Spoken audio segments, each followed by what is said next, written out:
What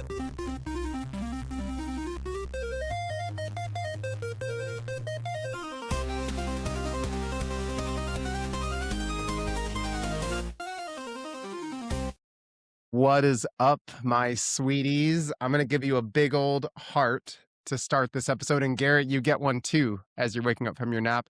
Happy late Valentine's Day, everybody. We I say get a we love what? you all the time. I won a prize. Am I late for Byron's award? Anyway, welcome back, everybody. Welcome back to the show. As always, you can see that Garrett is a little tired coming into this episode. So hopefully by the end, we all have a little more energy. We have some fun stuff to talk about today. Buddy, how we doing? How we feeling? How was your Valentine's Day? I could fall asleep right now. Like, I know that was a joke, but like just closing my eyes for that like 2 seconds was like, I needed that. Well, I'm glad you got the It's rest you been needed. a crazy week, and it has been probably the driest winter that I've experienced as living out here. And today it was like, let's make up for that, because I am snowed in. Wow. It is bad. I like, this is gonna be fun and everything, but in the back of my head, I'm like, I have to go outside and shovel my driveway after this, and that's gonna fucking suck. Well, I'll call it a gift from California because we've had a rainstorm come through the past couple days that I'm sure just kept on going your direction. And not to be the bearer of bad news, but we have another one starting on Monday, I believe, through a lot of next week. So if it holds, you might be shoveling for a little while. I've lived here in this particular like house for around 10 years, something like that. Do you know how often I slip and fall down that driveway every single fucking year? It's every year. Do you And remember? I just we've gotten no snow all winter, and now it's here, and I just know that means I'm gonna go out there and eat shit. So Do you remember? It was literally once, but there was a time I visited you in college and we went out to some restaurant or bar or something. And we went outside and I ate shit so bad on ice. I do remember Like that. cartoon slip. And I got up, I felt fine, but everything stopped outside. Yeah. And you looked at me and you were like, oh my God, are you okay? Because it looked Like, really you gotta bad. get your winter legs out here. Oh my God, that was so funny. Okay, well, like I said, we have a few fun things to talk about today. And being that it was Valentine's Day over the weekend, you and I both went and saw different movies. So why don't I thought you? that was funny. Yeah, You didn't tell me that you were going to the movies, you didn't tell me and I either. didn't tell you that I was going to the movies, but we both took our wives out to movies on Valentine's Day. I thought that was pretty funny. Hell yeah. Yes, I think that it speaks volumes about which movie we saw, by the way. I would Uh, agree. I would yeah, agree. do you want to introduce what you saw, and then I'll say what I saw? Yeah. So my wife and I saw Wuthering Heights with Margot Robbie and Jacob Elordi, which, as Garrett said, is very much our vibe. And Garrett and his wife saw Send Help, which, going into this conversation, I have no idea what that's even about at all. So I'm kind of excited to hear about it. Yeah, but it definitely, I think, it definitely like shows where we go, like when we're on our own. Yeah. You went to Wuthering Heights, which was probably like a steamy, romantic good time. And I took my wife to see Send Help, which is probably the like bloodiest and goriest movie that she's seen in the last like 5 years. So it was pretty funny. Sounds about right. Yeah. Sounds about right. Now, this conversation is going to be a little interesting because we are going to talk about what we thought about the movies. So there's going to be some spoilers, and we'll warn you guys when those come up. But we also both felt like the advertising for both of these movies wasn't exactly what the movies turned out to be. And that's not necessarily a bad thing, but it'll be interesting for those of you who have seen trailers for these movies, after hearing about the plot, if you agree, or after seeing them, if you agree, that the advertisement just seemed a little not quite what was on paper. So did you want to get us started? Why don't we start with Sun Help? Sure. Yeah, no, I did think it was funny that I haven't seen Wuthering Heights, but I've gotten some mixed reviews so far, one of them being from you, and, it seems like the, marketing for that movie was maybe a little misleading, and so I'm gonna talk first about how, I made that comparison with Send Help, Hmm. which I think was in the same category there as their marketing being a little bit misleading, but at the same time, I knew what I was getting into when I wanted to watch this movie because this is a movie starring Rachel McAdams Okay. and Dylan O'Brien, Hmm. and it is directed by Sam Raimi. And if you like Sam Raimi movies like I do, you knew what you were getting into. Okay, Sam Raimi, Tre, and for those of you that don't know, most famously directed the original Spider-Man movies. You have Spider-Man with Tobey Maguire. Oh, okay. Uh, Interesting. I also know him for the Evil Dead movies, and that's where I was like, I knew what I was signing up for. This, especially knowing this, that this was his first rated R movie since 2000. Wow. That's a long time. It's a long time, and so I knew exactly what I was getting into when I I wanted to watch this movie. I like Sam Raimi as a filmmaker. His editing is like an inspiration to me. I like any movie that has just ridiculous framing or like zoom ins or like anything like that. Uh, Makes me a fan, and Sam Raimi is almost obnoxious with like the choices that he makes in his movies. I think that something that really stands out is like he'll choose one like filmmaking technique per movie and go all in on that. So like I don't know, in Spider-Man there are a lot of those like quick zooms that go backwards. So it's like it starts on the character and it zooms out like that. Mhm, And it mhm. does it over and over and over again. And this movie, like, I would say I wouldn't call these zooms or close-ups. I would call these gross-ups, because they were w- the entire screen was like somebody's nose and like stuff like that, right? Where it was just really zoomed in, and I found that to be really fun, and there were a lot of his classic kind of things that he's known for. But let's get into like the basic plot. Send Yeah, yeah, Help yeah. is What's this movie about, about? Sell yeah, me I on. know. I can go on and on about Sam Raimi's filmmaking forever. Um, this movie is about Rachel McAdams, who is like a, how would I describe her? She's like a gross, schlubby cat lady Hmm.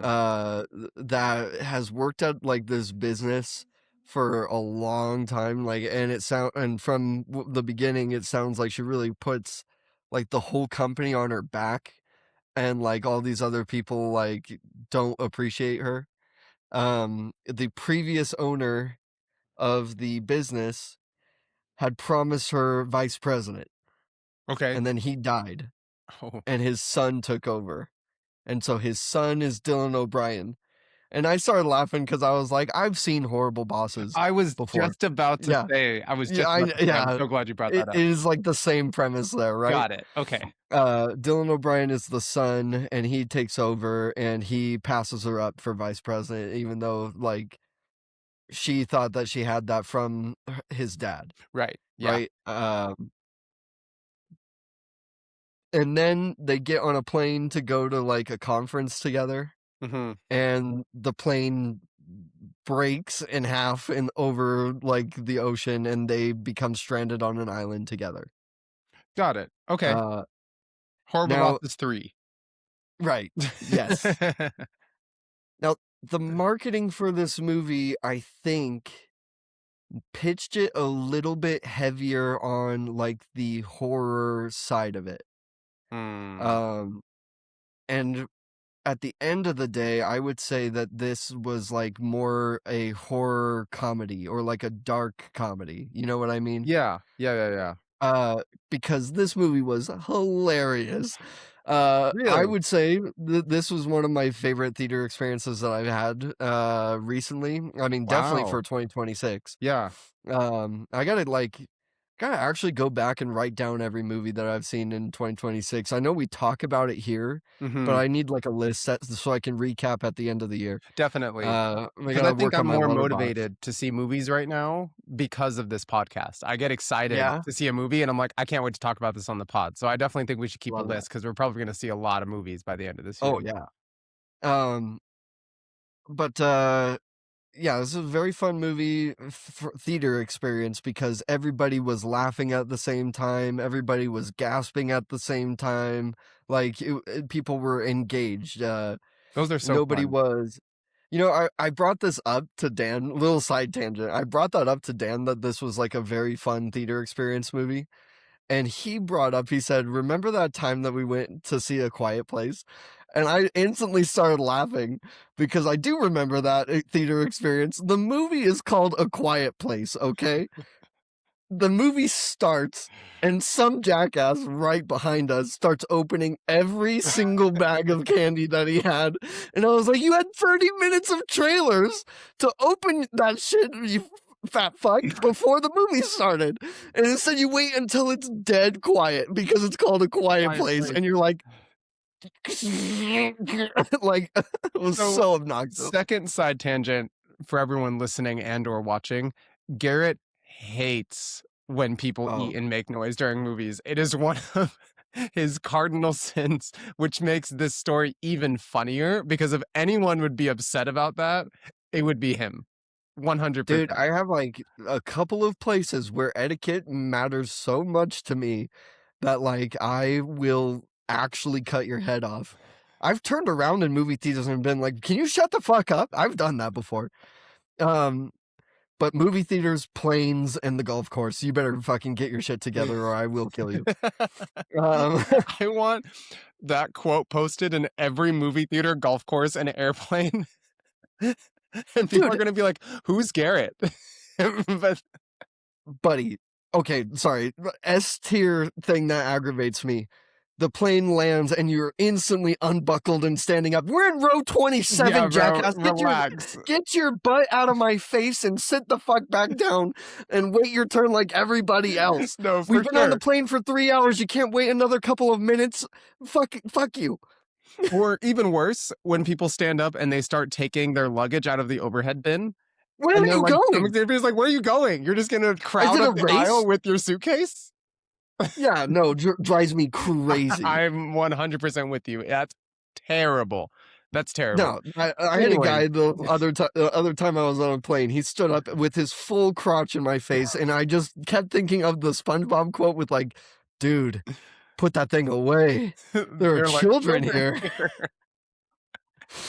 Yeah, I was really mad. Oh, I could only imagine. I would feel the exact Anyway, same way. let me Anyways, get back that's into not it. today. It's ridiculous. Send help.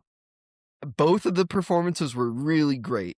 Um, remember when we talked about Begonia and I was like, I feel like Jesse Plemons did a better job than Emma Mhm. Stone. Yeah, yeah, yeah. I don't think either of these two, Rachel McAdams and Dylan O'Brien, like I can't say one did better than the other. They both did a good job. So that's where I was like, nice. Yeah, Yeah, I like yeah. it when You always love both of them are on the equal playing field. definitely. You always love Um, co-star chemistry and, like, equal performances. That's always a really good sign of a good movie. dude, Dylan O'Brien, like I don't know. I don't know him from most things. I'm like the Maze Runner guy, but whatever. He did great, and he nailed like the douchebag CEO laugh. He was like, ha, ha, ha, ha, and I was like, yeah, nice. That's awesome. That's awesome. um, but so I, I did kind of like I liked this movie. I didn't love it. Mm. Trey, what is my biggest issue with most movies? Like it starts with a P. Can you think of what I'm thinking of?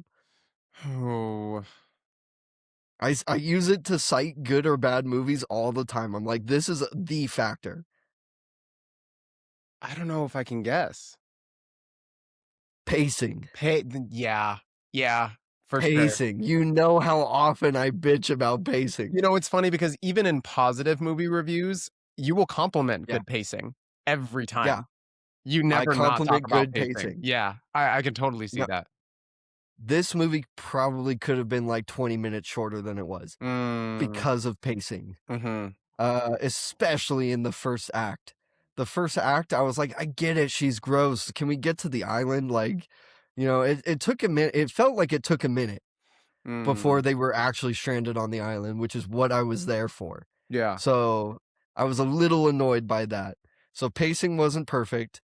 Um, and I kind of wish that it did lean into the horror part of it a little bit more. I think it was a good blend of horror and comedy. It was funny at times and it was kind of scary at times.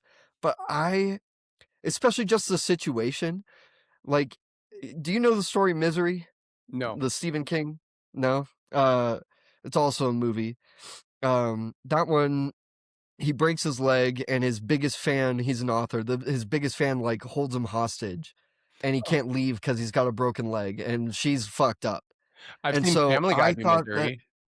yeah. And so Oh, this movie yes. starts, and Dylan O'Brien has a leg injury.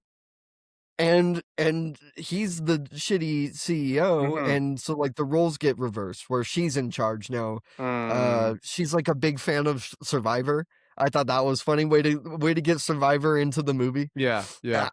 My wife was actually like, "What came first, chicken or the egg?" She was like, did CBS reach out to them to promote Survivor? Or was like Sam Raimi a Survivor fan and wanted to put it in the script and he had to reach out to CBS to see if they could use Survivor? And I was Mm, like, I think it would make more sense if Sam Raimi was just a fan of Survivor. maybe. I mean, Uh, isn't season 50 coming up for Survivor? I I could know the see it the other way coincidence. around. Yeah, I don't, it could be. It could. Uh, but anyway, she's a Survivor fan. She like knows how to survive in the wild and like start fires and all this other like tricks and whatever. Um, so I thought that it was gonna be more like Misery, where she mm, like makes his life a living hell. And there's right, elements, there's right. elements She of it. finally gets the power to do that, Yeah. and she takes full advantage of that. That would be a really good film, I could see that. Yeah, there was elements of it. I just think that maybe she didn't go crazy until, like, the very end, and I wanted her to kind of be, like, crazy the whole time. Yeah, yeah, Instead, it kind of comes across as, like, her being nice for a lot of it, and it's like, "No, but, like, I know that you're crazy." So, like, I wanna see it a little bit more. yeah, yeah. Um And, like, why start nice? Like, what would drive you to be crazy over time if you're not crazy to begin with in a situation like that, Dude, as you soon know? as, at the very beginning of the movie, when she doesn't get vice president, she goes and, like, cries in her car and gives herself a pep talk. I'm like, "No, this is a psycho bitch." Yeah. Like, because she was like, "You're the best, you can do it." And, like, I'm like, no normal person hypes Yeah. himself up in the mirror that much, like, and she did. So, We already knew who she um, was. yeah, I knew who she was. Um I thought that this was a very fun Valentine's Day movie to go see just because it was like so the opposite. My wife, after the movie, was like, I know it wasn't going to happen, but I kind of just wanted them to fall in love and kiss or something. And I was like, yeah, no, that's That's not was this is never not going that. to happen. But, uh, uh, and I was like, then you're just as crazy as her because she wanted that to happen. And I was like, so you're on the side of the crazy, but whatever. Um, Yeah, I thought this was a very fun movie. It wasn't perfect. I ended up leaving the theater happy though. Like it was a fun theater experience. I'm happy my wife went to go see it with me. She doesn't watch scary things or bloody things like ever, and so her not really knowing what it was about was like a plus for me. Yeah. Yeah, my wife is so skittish that she jumped at the Scream 7 trailer, and I was like, "Are you kidding me? Like, grow up!" Like, and so she jumped a couple times in this movie, which was a win. That's funny. Shout out to her, that's And hilarious. that's all I have to say about that. Obviously, I could go into spoilers and talk about scenes that I liked or whatever, but I feel like I don't need to do that today. I just wanted to say it was fun. It was a good review. I would say overall positive review. Definitely better than like Begonia and Mm, One Bell After Another. Like, I've had some bad theater experiences, so this yeah. one was a win. Yeah, that's awesome. So I saw Wuthering Heights, and for everyone listening, I did not read the book. So one of the reviews that Garrett got, and Garrett has read it a bunch and doesn't like it. I'm an English major, bitch. I Yeah. had to read okay, spoiler guys. I hate Wuthering Heights. I had to read it like 5 times. And out of those like 1800s romance novels, this is like by a mile my least favorite one. Hmm. Like Interesting. I like Pride and Prejudice. I think the best one by a mile, a billion miles, is A Tale of Two Cities. A Tale of Two Yeah, Cities is magnificent, and definitely. Wuthering Heights is so boring.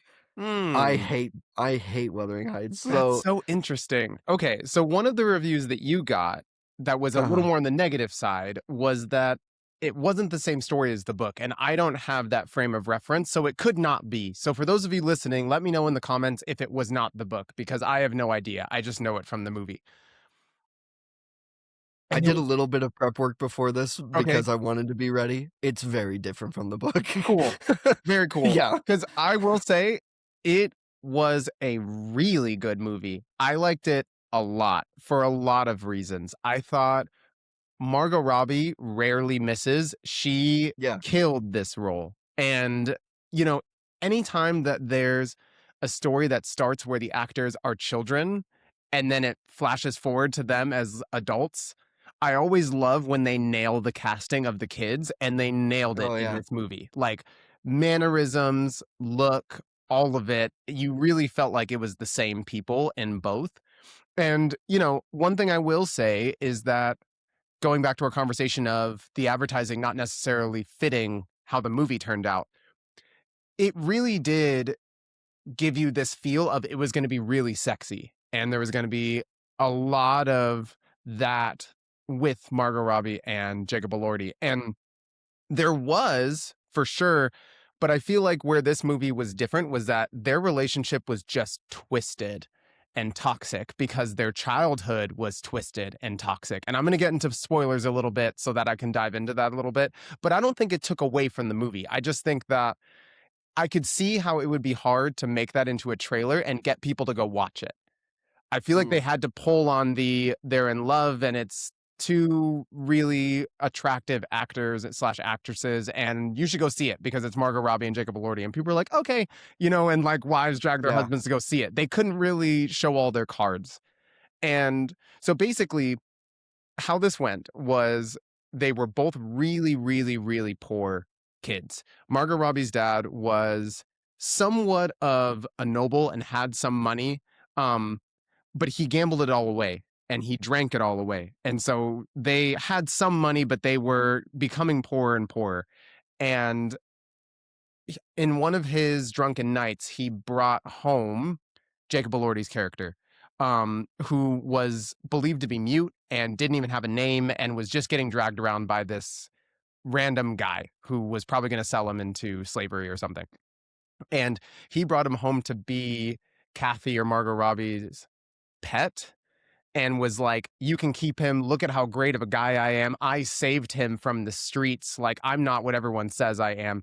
And so Kathy gives him the name Heathcliff and was like, I named you, you're mine. And they go through a lot of shit from her dad together. And they're like 8 or 9 when this happens, when he comes into the house. So they grow up together, but they get abused by her dad. They have situations where they save each other from the abuse. And they basically make this agreement of, I'll never leave you. You never leave me. As long as we're together, we can make it through.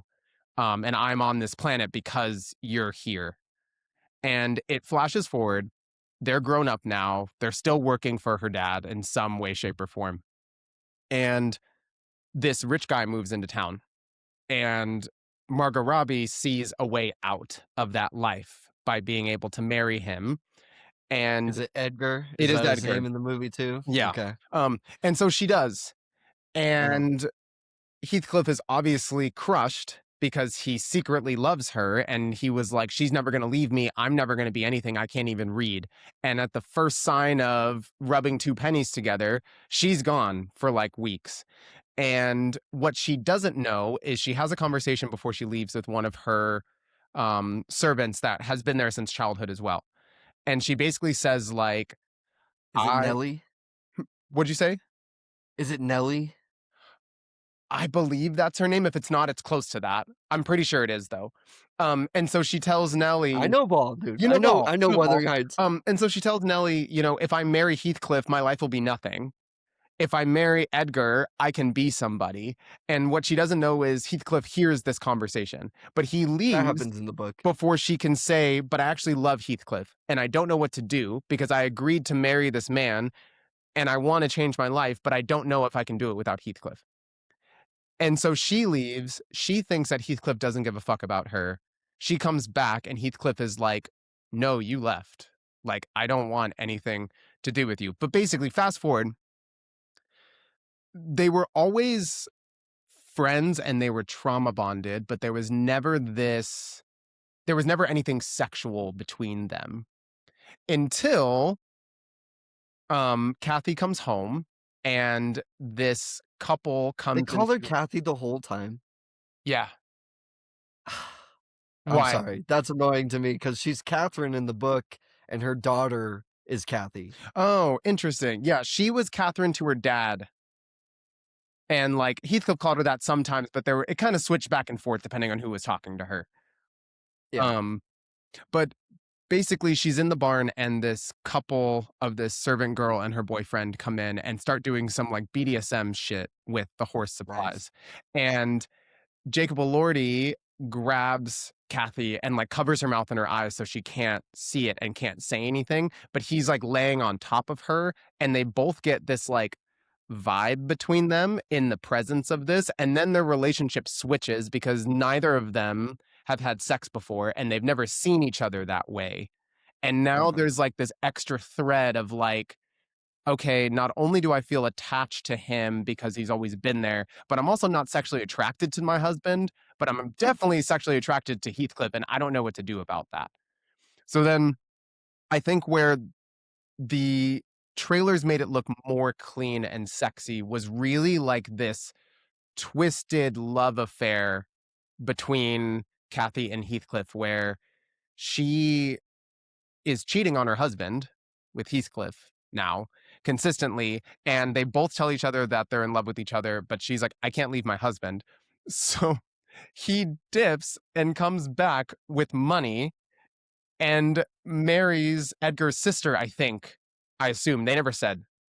That's what happens in the book too. Yeah. Isabella. Um, and takes Isabella and is so horrible to her Yeah. openly, like the whole time. And it's like, Heathcliff is like one of the most horrible, like just like miserable people ever put to book. Like yeah, yeah, he no, is he was a awful. yeah, no, he is. He's like a pouty, mopey, whiny. Like I don't like that. There's a reason I don't like the book. Right. But I feel like in the movie, it was just like, he's just, he came off calculated. As mopey as he was, everything he did had a purpose to it. It was just dark. And you Oh could yeah, that tell, too. No, he's a slimy fuck. yeah, like there's like a scene where him and Isabella were first going to have sex. And he's like looking her in the eyes and he's like, I hate you. I'll never love you. I love Kathy. Do you want me to stop? Because I'm only doing this so that Kathy notices me. And he's like so open about it that you're just like, oh my God. And like, so again, can they make that a trailer? No, No. probably not. But I could see why they kind of hid their hand there. That it's like, yeah, it's going to be sexy at times because you want to like the sexual aspects of their relationship. But really, the story is how fucked up their relationship is and how tied they are to this traumatic childhood that they'll never truly be able to let go of. And like the famous quote, of course, is like, whatever our souls are made of, his and mine are the same. Like you feel that throughout the movie because there is no reason why they should stay in each other's lives and they just can't get away from each other no matter what they do. They'd rather throw everything away money, fame, comfort, whatever, just to have each other. And I think they played those characters really well. Like, I mean, pacing wise, it was a little slow at times. It was not a long movie, but like 2.5 hours. Um, but you didn't That's a feel long that. movie. Yeah, it's a long movie, but you didn't feel that. Like, I felt really engaged the whole time, and I thought they did a really good job. And even though it wasn't as advertised, I can understand why it couldn't be. Um, So and I really enjoyed it. here's my big question. Sure. I was saving this one. I have a big question. So I'm gonna spoil a 200-year-old book. Okay. Yeah, yeah, yeah, yeah. Uh, so Catherine dies. Hmm. Um, how much of the movie takes place after Catherine's death? Because so much of the book is after Catherine's death. Like I would say, a majority of the book is actually after Catherine dies. 7 minutes, 7 minutes. 10 minutes. Okay, so that's why it's called Wuthering Heights in quotes, is because what it covers the first part of the story. Basically, I Does mean, Heathcliff also die in the movie? Because he dies in the book later, much later. no, no. It basically ends when Catherine dies, and it Oh my ends god. with him coming in and kissing her dead body. Essentially, that's where Oh, that he ends. digs up her body. Wait, what? He digs up her body. No, he doesn't. He doesn't dig her up. She's in Edgar's bedroom in his house, and No, that's the best part of the book is when Heathcliff goes crazy and digs up her dead body just to look at her again. no, he show so she dies in her room in Edgar's house from septicemia from the pregnancy, and Does Heathcliff. she have the baby? No, she. Okay, Yeah, yeah, whatever. In the book, yeah. she dies of childbirth. She has the baby. So in the movie, if she does have the baby, it's a stillborn. There's a scene Aw. where Nellie is trying to get her to get out of bed because she's been laying in bed for weeks over losing Heathcliff. And she's like, "This is ridiculous. You need to get up. We can't like wait for you any longer. Your husband's waiting in the other room." And she pulls the covers off of her and she's like blue. And she realizes that she's been sick for a long time, but because she also fucked over Nellie, Nellie hasn't really been paying attention to her. And so Right. they try to save her, and it cuts, and like where the baby would be is just like soaked in blood. So Yuck. either they, I don't know, because there was like a scene with like leeches too. I don't know if it was like bloodletting or she had a stillborn or what, but basically the baby didn't make it and she That's what they died used to do. because of sepsis due to pregnancy and malnourishment and stuff. So Heathcliff is trying to get there before she dies, and Uh-huh. because he gets word that she's really sick. Yeah.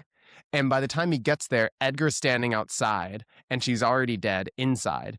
And he like doesn't even look at him. And Edgar like stands up like he's going to say something. And then he goes under his breath, he goes, "Heathcliff, you don't want to see her like that." And like he can't even like bring himself to stop Heathcliff from going in there. And he pulls the covers back and sees that she's dead. And he has his famous line of like take any form, like torture me for the rest of my life, just don't leave Yeah. me. And then that's basically where the movie ends. So the whole movie is building up to her dying. It has basically Uh-huh. nothing after her death. That's wild. Yeah. That's actually wild. There's so much after. Yeah. So pretty funny. Yeah. I don't know if that makes me like more or less interested in it because as much as I don't like Wuthering Heights, you know how much I like faithful adaptations. Yeah. Um, so like, would I enjoy this twist on it more than like I would if they just like made the actual story? Yeah. I mean, I'm it's not it sure. might be worth seeing because even though it's a twist on the original story, you don't like the original story. So like Yeah, it's maybe true. I you'll like it don't. more. So It's hard yeah, to who say. knows? And I it sounds like they have enough elements of the actual story to like it's close. It's close enough. Yeah, and I loved the colors in it. I loved a lot of shots were really cool. Most of the lighting is candlelight. I thought that was really cool. The Oh, costuming was really good. here's a big question for another one with that list that you're doing. I think that in like a like clean, sexy romance movie like this, that the score is like 70% of the movie. So like How would you describe the music? Was it good? Oh, I loved the score. And Yeah? funny enough, shout out to Charlie XCX of all people. She did most of the score and it was a big Oh, genre switch for her and she did a really good job. But nice. I can respect that. we brought up with Begonia how they're up for best score. How the And fuck are they up for best score? right. But we talked about how overdone and common the like bum, like the noise effects were and Wow. like yeah, they did a wonderful job with that in this movie. Okay. Like the placement of it, the pitch of it, the timing of it, like really got the hairs in the back of your neck standing up in the scenes that they used them. I Cool. thought that was really cool. I thought the music was really cool. Margot Robbie's dresses throughout were gorgeous. Like the costumes are I gorgeous. They did a I really good expect job. the costuming to be like top tier It was for a movie like it this. was really, really good. I liked it a lot. And even like just little elements of like, there's a scene where Heathcliff is cutting open a pig and Catherine comes home in this like fancy new dress. And she's like, I'm just supposed to come see you so I can smell like pig. And she drags the dress through the blood just Ugh, like it would have been. And she's walking around the next scenes with like her whole bottom of her dress is like dyed red. And like little details like that I'm like, that's so realistic, but like so cool that they didn't even clean that up. You know what I mean? It's like you yeah. really felt like they were there. So all to say, I thought it was a really, really good movie. I enjoyed it a lot. Does it upset you knowing that Heathcliff in the book is a person of color and Jacob Elordi is Jacob Elordi? Hmm. That's They don't ever interesting. actually I don't think that they ever actually say what his, like, ethnicity is, but Yeah. he is, like, noticeably a darker skinned man compared to anyone else in the book, That's so interesting. Yeah. I mean, because he that adds that element of, like, that distance between them because it wasn't just a, totally. like, a class thing in the book, it was a lot of things. Yeah. Do you know, was Nellie ever described as not white? Because she was, Nellie's like a Nellie's like an old white, like, maid. so maybe it's She's not like Nellie a I'm talking about, but yeah, there's a servant girl that's there the whole movie that's close to their age, but she's Asian, and you don't get any background on her. You just learn that she's a bastard of some lord, hmm, and that's why she's poor the way that she is, and she ends up being Catherine's father's servants or one of them. But her yeah, and Catherine are like the same age, but she's the only person of color in this film. So hmm, there was that element there, but it wasn't with Heathcliff. I mean, Heathcliff as a kid was like tan.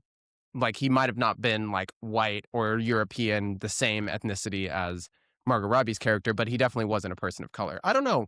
I mean, it's interesting that they wouldn't have done that. Maybe that was a choice in today's world for the movie that even though it would be accurate to the book, they didn't really want to go down that road.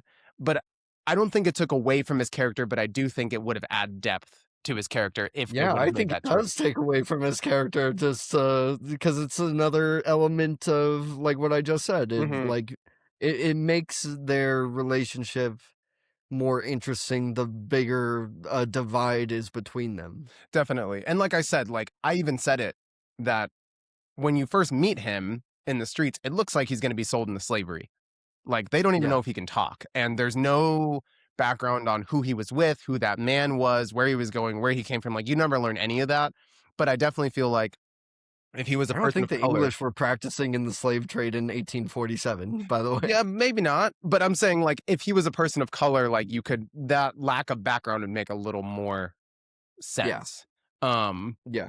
so yeah, I don't know. It was It gives an extra reason for Edgar to hate him, like, it's just like, totally. Yeah, you yeah. know, Because otherwise, he's just a guy who can't read. he's just a guy. He's just a Yeah, guy who happened to be poorer than everybody else, really, is all that was. Um, but yeah, I thought it was worth seeing for sure. I'd definitely see it again. I thought the acting performances were really good. And it was a great Valentine's Day movie. I mean, I cried at the end, as twisted as their yeah, relationship was. I shed a tear. Yeah, for sure. Because, their connection was so primal and at its core it really was innocent. It grew into something that wasn't, but like seeing them from little kids, like you feel for them because they were kind of all they knew, and you kind of rooted for them in a way. So yeah, that's Wuthering Heights. I thought it was really good. Um, I know we're running long because we love talking about movies, but you had a game for us. So I've got a game let's for you, pass the Tre, my sugar friend. and let's play a little game. So we have not run this format of game yet, so I'm a little Ooh, bit like, and I also, ladies and gentlemen, have not told Tre what we're doing yet. he's always good I at love surprising doing me. that. I love doing that to you. Tre, today we're gonna do a keep 5, cut 5, okay, Mm-hmm. with Pokemon. So you're Very going cool. to keep 5, you're gonna cut 5, and in no particular order, I'm gonna read this list, and we're gonna see if you're happy with your keep and your Oh, cut. all right, let's do it. This is Yeah, gonna get I think spicy. you gotta be a little And strategic this with is this gonna get one because spicy. I like off camera, I told Tre I'm making this list to psychologically mess with you. I'm so So excited. we're gonna see if he falls for my trap card. I think that early on, I set it up so that like you're gonna get a feel for it, and then you're gonna be like, oh man, I gotta keep track of how many cuts I have All left. right, keep track for me. Keep track for me. Let's All right, do it. my friend, your first Pokemon is Togekiss. Mm, I love Yeah, Togekiss. see, it's already the number one. I love Togekiss. I've used Togekiss a bunch of times. Um, I love how he just floats there. I think that's so cool. Oh, I remember when they first invented Togekiss. sweet, sweet Togekiss. What an upgrade from Togetic. That's crazy. Um, A ridiculous upgrade from Togetic because, like, I like Togetic's design, but like that thing was not able to land or get hit ever. It would just die. yeah, Togekiss is a tank. it's a tank, and then to get fairy type on top of that, like, bro, Togekiss Mm-hmm. is Togekiss is a It was good monster. before. It Yeah. was good without fairy typing. It still made Cynthia's team, and Mm-hmm. Cynthia is the devil. Yeah. So like, Definitely. Okay, okay, okay. I know there's gonna be some tough cuts later. Gosh, I'm gonna cut Togekiss. I'm gonna cut you're Togekiss. gonna cut I'm Togekiss? gonna cut Togekiss. That's nuts. Yeah, I love That's Togekiss, nutty. but I feel like there's gonna be 5 that I won't be mad to take over Togekiss. I expected you to keep I Togekiss know you because did. your next one I lined up to be your first cut. I wanted to have some guaranteed cuts in there that would make it harder down the line. Number 2, Mhm. Dunsparce.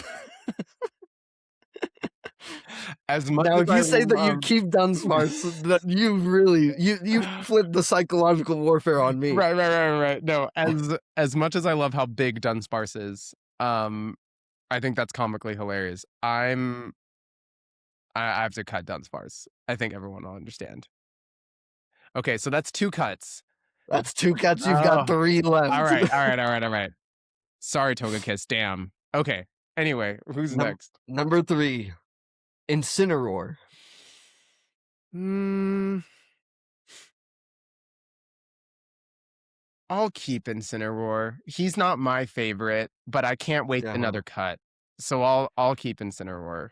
You probably don't want to waste another cut. Yeah, Incineroar is not my favorite Pokemon either. There's no denying that he's actually busted for VGC. for sure. Yeah, Um, and he's one of my like most annoying brawl character or sorry, Smash characters. yeah. I I hate going up against Incineroar. Number 4, Gengar. I know the answer here. Come to Papa. Gengar is arguably my favorite Pokemon of all time and always has been. I love Gengar. Anytime that You're Gengar is in a game, which is most games, he's going to make my team at least in one of the runs. I can't not take Gengar. it's true. You are at 2-2, my friend. Yep. Number 5 is one of my favorite Pokemon, but I was interested to see what you would do with this. I've got Milotic.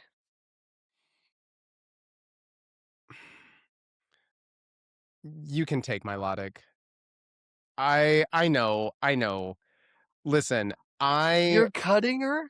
I am because But she's so pretty. She is gorgeous. She is gorgeous. She is everything. But And a water type. You know me and my I water know. types. People are gonna come for me in the comments. I would have switched Togekiss for Milotic for sure, but I feel like I want to reserve some spots. I feel like you got some better stuff down the line for me. So Cutting Milotic is Milotic. gone. You're So at that's 3 cuts, 2 saves.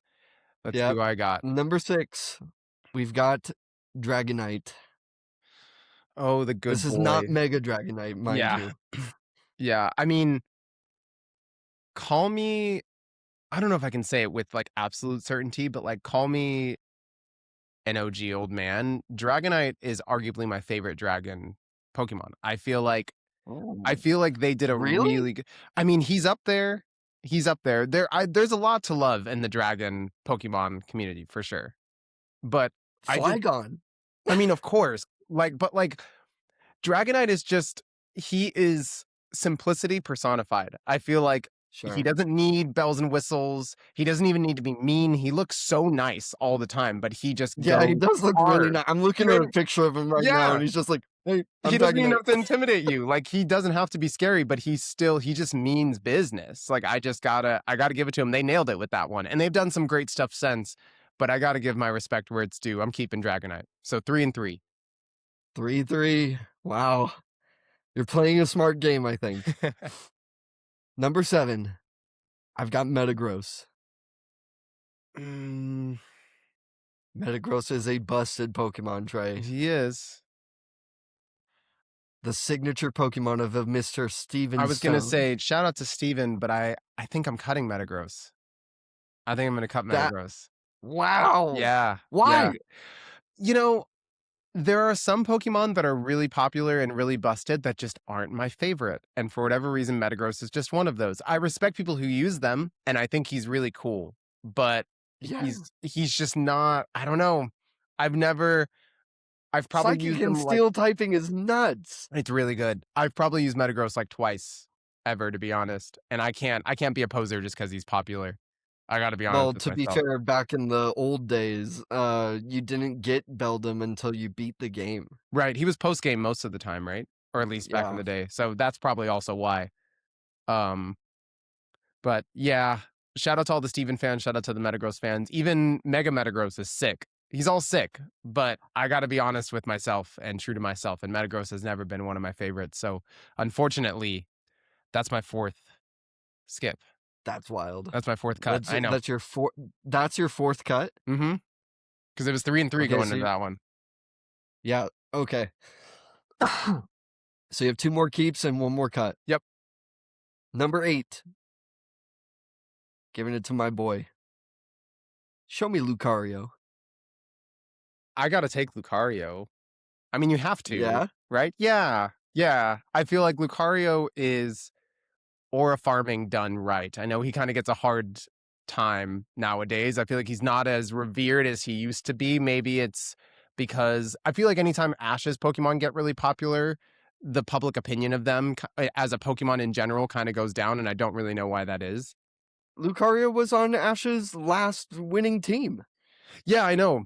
But I feel like I don't know. I feel like from what I see on social media recently, like Lucario isn't seen as cool as he used to be. When we were growing up, especially when he first came out, Lucario was like the one. Like everyone I think loved Greninja Lucario. kinda took over that spot a little bit, don't you? Yeah, I could see that, and it's interesting that they gave both to Ash at different points Yeah. too. So understandable there, but yeah, Mega Lucario is really cool. I like Lucario a lot. I got to keep Lucario. So it's 4-4. I got 1 skip, 1 keep, and you're not You looking get very 1 keep. You get 1 keep and 1 cut left, buddy. And who knows, maybe these are both good choices and you have to make a tough decision Oh, here. I feel like that's how you would do it. So I'm prepared for that. Number 9, we've got Blaziken. Mm, God, I would definitely take Blaziken over Incineroar. Over Shit, Incineroar? for sure.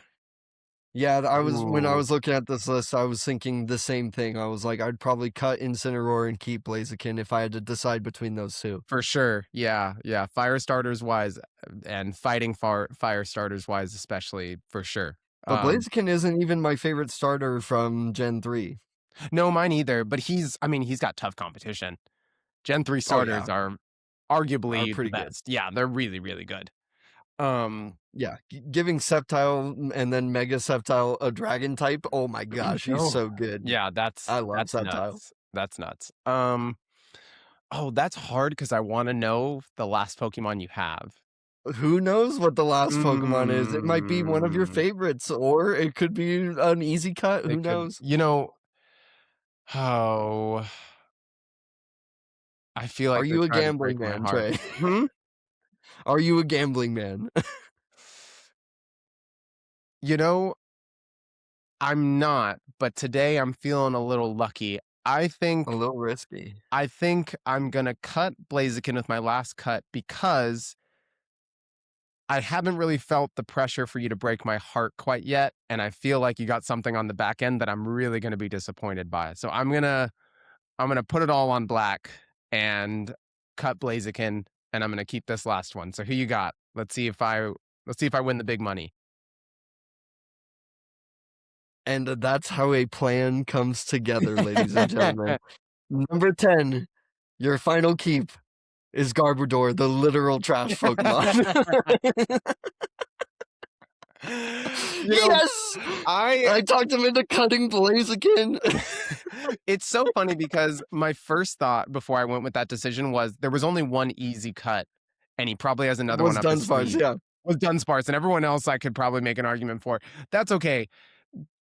Garbodor needs love too, so I'm okay with I'm okay with keeping Garbodor. And I thought it was funny to put actual trash at the end of the No, that list. was good. That was good. So overall, I'm not So super mad at my list. your keeps were Incineroar, Gengar, Dragonite, Lucario, and Garbodor. And Yeah, your cuts were Togekiss, Dunsparce, Milotic, Metagross, and Blaziken. yeah, I'm gonna get fried for that list for sure. But honestly, you switch Blaziken for Incineroar, and you switch Togekiss for Garbodor, and I'm 100% happy with that list. To be fair, I it's pretty gotcha. close. I gotcha You got me good. pretty It's good. about time. You got It's me pretty about good. time that that Garrett wins on this side of the board. I feel like you screw with me every time you run me through a game, so I gotcha. Oh, yeah, I torture you. I absolutely torture you every time I play a game for you. So it was about your turn. Let me know in the comments who you would have picked in this list. What'd you think And of keep 5 cut 5? Is this a game format that we should do a little bit more often? Like, yeah, I thought that just was super I fun, like and we mixing can it up. we can do it for just about anything. So That's true. I feel like it would be fun to do that, and we can definitely set ourselves up for some heartbreak. So I think it's one that can stick around for sure. I know. I wanna do a keep 5 cut 5 SpongeBob characters. Ooh, that's a good one. That's a good one too. Maybe Yeah. that'll be next week. Maybe that'll be Yeah, next week. That'll Larry be the fun. lobster. Larry the Lobster or Mrs. Puff. Um, okay, my friend, let's pass the sugar one more time because we have our Studio Ghibli film review of the week, and this week it is none other than Princess Mononoke. And boy, going off of the movies we've seen so far, we have a movie to talk about today. So let's jump right in with Miss Princess Mononoke. Where are we starting, buddy? Let's get this going. I'm gonna play all of my cards right now. I'm not no build up, no nothing, okay? Uh, a lot of people will come out and say that Spirited Away is Miyazaki's masterpiece. It's his best movie ever. I'm sorry to disagree with you. Princess Mononoke is his masterpiece. It's his best movie ever. Um, it is actually amazing, isn't it? Oh, we did the cartoon bracket last season. If you haven't seen it, go watch it. It's really good. Oh yeah, And I forgot we did that. yeah. And one of the things that we talked about a lot is there are some easy choices to make that make it kind of boring. But there was a trump card that you can play in the world of animated shows, and that was Avatar: The Last Airbender, and this had that feel to it. where it's like, is it the obvious choice to be the best? Yes. Do I care? Absolutely fucking not. This movie was incredible from beginning to end and in all sorts of ways. And maybe it's just because of the era we grew up in and what our interests are growing up, but it pulled on so many of my heartstrings that I felt like I was 10 years old again and I couldn't look away from the screen. I really couldn't. No, I have no chance of disagreeing with that statement because, like, and I've been saying this for years. I've been saying this, like, what I'm about to say, for a long time, which is that the reason why I rank Nausicaa so much lower on my list is because Princess Mononoke does everything that Nausicaa does, but better. 100%. Yeah. It's like that relationship between humanity and nature, um, the industrialization of, like, the forests and Yeah. what it does to the wildlife, and in this case, it is literally killing gods, like, turning gods into mindless animals, and, like, Mhm. it is so good. I don't know, the different factions, like we talked about Nazca, that there are different groups of people, and you know what each of them want in that Mhm. story, and that's what makes it interesting. This one has different factions of people that are kind of dubious. There are some Yeah. people in here that are like, I don't know what they want out of this, Yeah. but they're doing it just for, like, the one guy, dude, he does everything he does for money. Jigo It's as simple as or that. Jago? Yeah. Yeah. The mercenary guy. Mhm, mhm. No, Yeah, he 100%. does it Even for down to his money. quote, at the end that was like, "Everybody wants everything. That's just how the world is. I just have the chance to maybe achieve that." And, like, Yep. he will do anything, and he's lived a life. I mean, he knew everything throughout the movie. He knew all Yeah. of the gods, he knew where everything was, he knew He knew about where Ashitaka was from, right, like, like, just by seeing secret group of people that, right. like, nobody has had contact with. Yeah, yeah. As soon as he saw The elk. the elk, he was like, "Oh, you're from these people, aren't you?" Like, he's lived a life for sure, but he's Mhm. done it in a way to just benefit himself. And yeah, he definitely played both sides really well. I mean, he got in with Lady Eboshi, and got her full trust and double crossed her without thinking about it, but wasn't necessarily evil about it. He just was in it for himself at the end of the day, you know? What a ridiculously awesome character Lady Eboshi is, which you just brought up. Yeah. Uh, Trey, do you think Lady Eboshi is evil? Is she evil?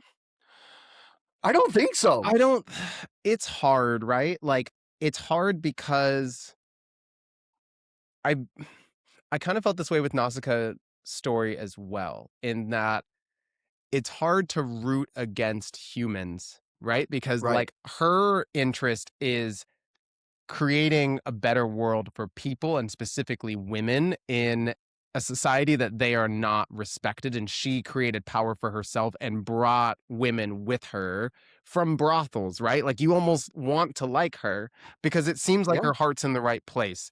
She does a lot of good things. Yeah. Think about, like, the lepers that she's, Yeah. like, recuperating and, like, caring for, and, um, I don't know, you could see that as her exploiting this, like, group of disabled people to make her guns for her, but at the same time, I'm like, "No, they all love her." And they would be dead without her, Yeah, you know? And like you said, they love her and they understand their place in the world as forgotten about unless it was for Lady Eboshi. And so you have to have a lot of respect for her for that. I think, this movie was one of those stories where, and Ashitaka was the only one who could really see both sides. You have to sacrifice to create peace. You can't only want to benefit you and those around you, even if both sides could have their hearts in the right place, because he's human, right? And I yeah, I loved that he still went back and helped Lady Eboshi and helped right, Irontown and, like, didn't lose his connection to them, even though what they were doing was fucked up and he wanted to save the forest. I mean, like we said, his people got driven out to the point that people thought they were extinct. yeah, Like, he's been screwed over by this world and by humanity over and over again.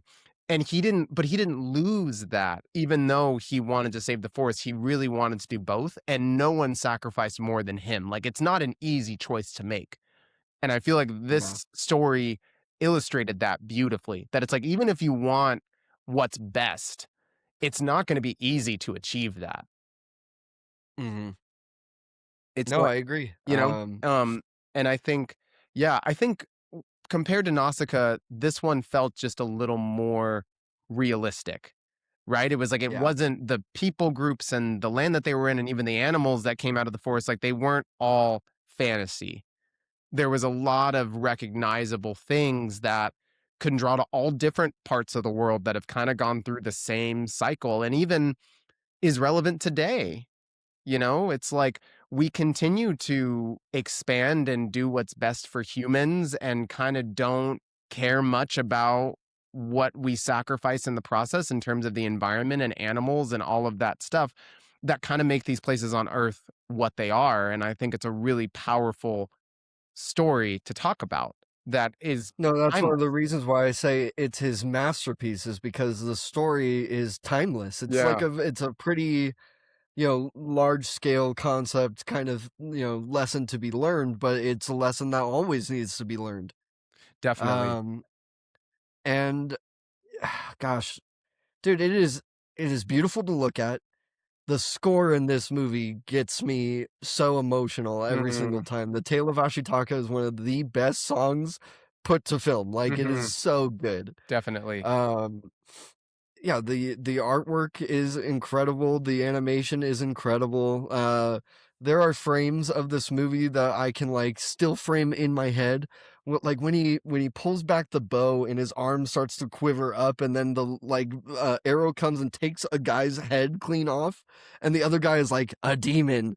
I love that scene, I think it's so like because it's just you can hear and see that that arrow, as soon as it leaves, is not a normal arrow. Yeah. Like, Yeah. that it's been affected in some way, and I think it's super smart and just, I don't know, the detail work in this movie is ridiculously good. And I think coming off of um the last movie we watched, coming off Porco Rosso, and kind of what we Uh-huh. talked about in The Story of a Man, right? And living the idea of living for yourself and being selfish and not thinking low of yourself because you know that you don't care about others' opinions or others' needs. You just want to make that work. And even going back to Kiki's of learning to love what you do for work, even if it's the hard days are there, to take those two themes and come out with this is like he buckled up and said, "This is what I do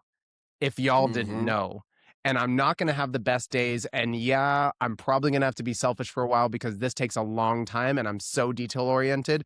But I brought you guys a fucking movie and I hope you enjoy it." And I respected him so much for that. I thought that was such a cool movie to come out of a lineup of movies that have all been great, right? But he locked in for this one. And I think, we talked about how these movies are going to continue to get darker thematically, and for in the first 20 minutes, for someone to lose their head, like you said, and for arms to get lopped off, I was like, oh, we're here. Like I was like, this is a different tone and a different age group than the other movies we've watched so far, but it added Yeah. so much to even a movie like Nausicaa that it's like it wasn't quite adult enough. Like you really needed to feel what was going on and the seriousness of what was going on. It was life or death. And you got that the entire time. I also thought the idea of him being infected by the demon and his arm was really cool because the whole concept was it grew stronger the more hatred he had. But it didn't matter if the hatred was pointed at the bad guys, right? It Right. was just the fact that it was hatred and it was anger. And I loved the scene towards the end where he's saving Lady Eboshi's men from the samurai, but he continues to feel pain even though he's doing the right thing.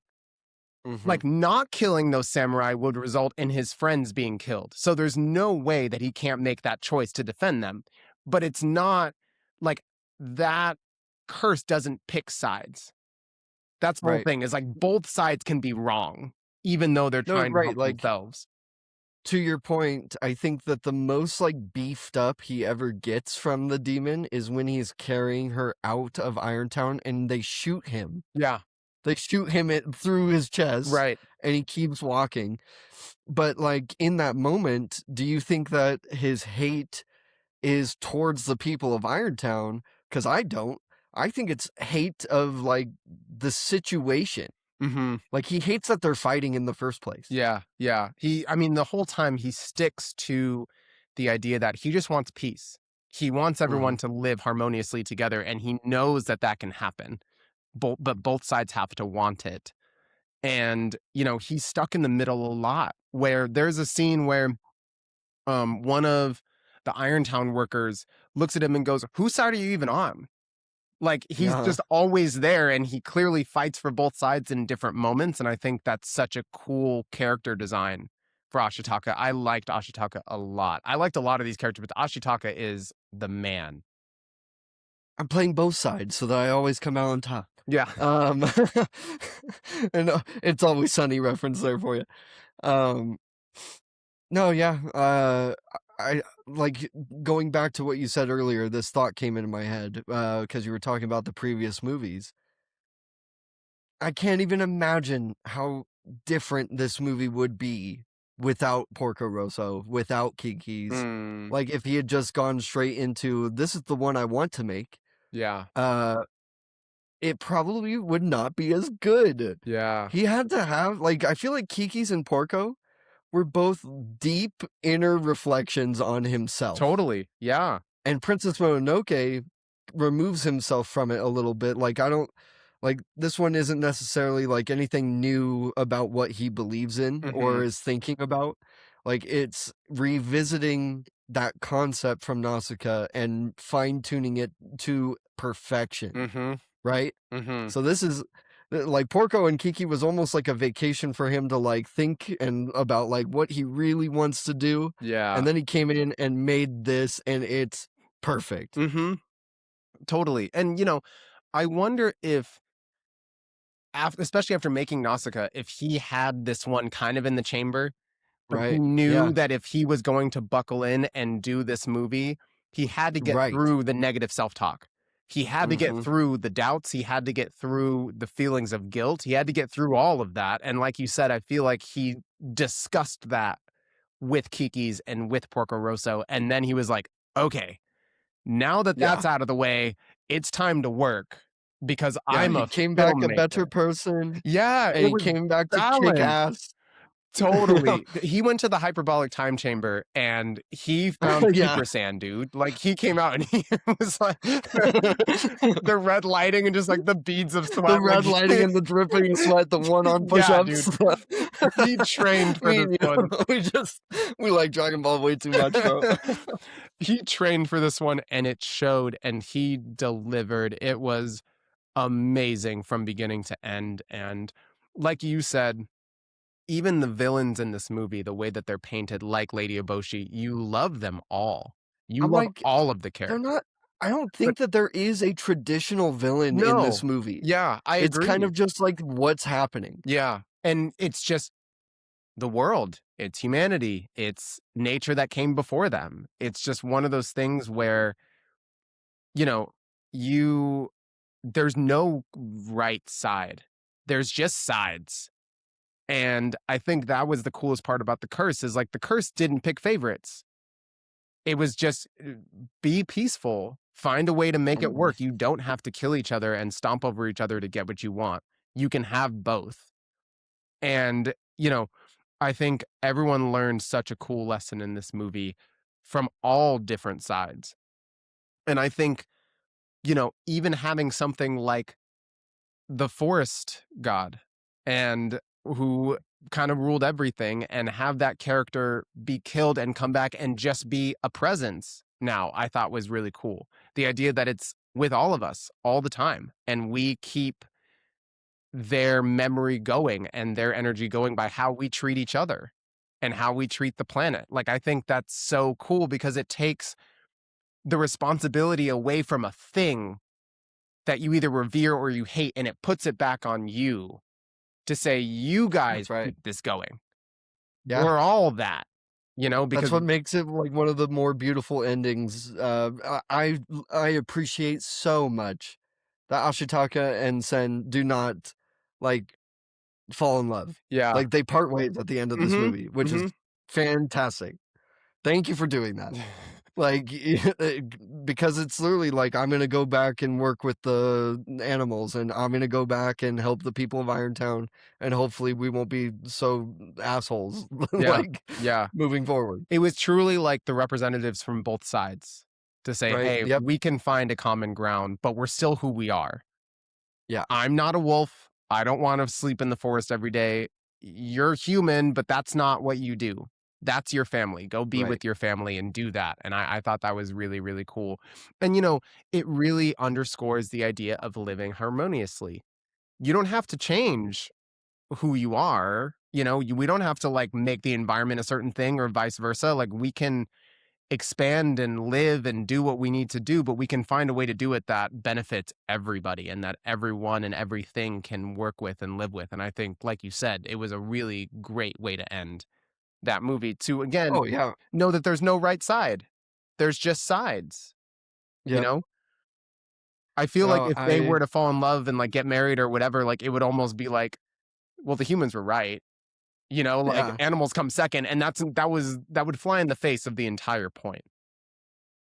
yeah. No, they stuck the landing.